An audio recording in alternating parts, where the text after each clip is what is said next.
దేవునికి స్తోత్రం. ప్రియమైన బిడ్డలారా, ఈరోజు మనము ఎవరు క్రీస్తులో ధనవంతుడు అని తెలుసుకుందాము. లూకాసు వార్త 12:20 చెప్పినట్టుగా, వెరివాడా, ఈ లోకంలోనే నీవు ధనవంతుడివి, అది వ్యర్థమే. క్రీస్తులో ధనవంతుడిగా నుండకోరవలను, అప్పుడు ఫలము మనతో వచ్చును.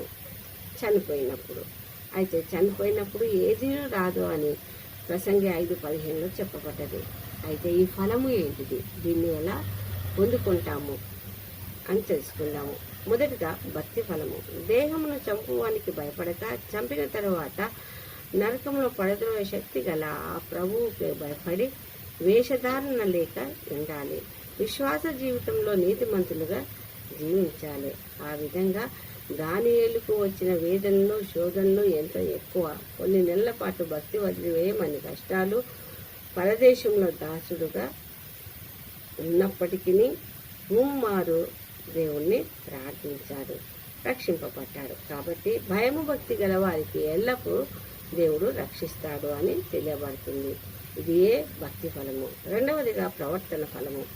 హేబేలును కయీనును మనం గమనించినట్లయితే, హేబేలు తనకున్న దాంట్లో ఉన్న మందలోనిదే తొలిచూలు వాటిని, పొరవిన వాటిని దేవునికి సమర్పించడం ద్వారా, శ్రేష్టమైన దానిని దేవునికి అర్పించటం ద్వారా, లోభమునకు ఎడముగా ఉండుట ద్వారా, మరియు మరియును గమనించినట్లయితే శ్రేష్టమైన దాన్ని ఎన్నుకున్నట ద్వారా, యోబు నీతిమంతుడుగాను, కొర్నేలి సత్క్రియలు చేసేవాడిగాను, యెహోషువ తన ఇంటి వారితో కలిసి దేవుణ్ణి ప్రేమించుటయందును వారు ప్రవర్తన ఫలములను పొందుకొని ఉన్నారు. అదేవిధంగా మూడవదిగా రక్షణ ఫలము. రక్షణ ఆనందంలో ముందుకు సాగాలి. వాని క్రియలను ప్రభు గమనిస్తాడు. కాబట్టి నడుములు కట్టుకొని మన దీపములను వెలిగించుకొని ఉండాలి. ఏ విధంగానైతే యెహోవాకు భయపడి మంత్రసానులు పిల్లలను కాపాడినట్లు, సమరయ స్త్రీ ప్రభువు ఇచ్చిన జీవజలమును, రక్షణను అనుభవించి ఇతరులకు పంచినదైనట్లుగాను మనము కూడా ఉండాలి. అప్పుడు క్రీస్తులో ధనవంతులుగా మనము ఉంటాము. అంటే నీతి క్రియలు గలవారిగా, భక్తి గలవారిగా, రక్షణ కలిగిన వారిగా, సత్ప్రవర్తన కలిగిన వారిగా ఉండుటయే క్రీస్తులో ధనవంతులము.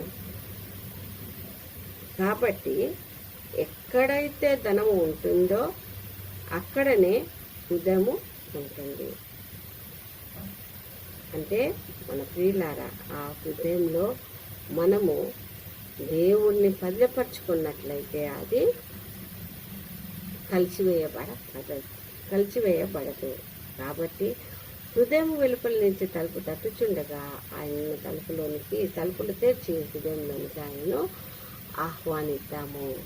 మనము క్రీస్తులో ధనవంతులుగా జీవిద్దాము. కాబట్టి దేవుడు మనల్ని కూడా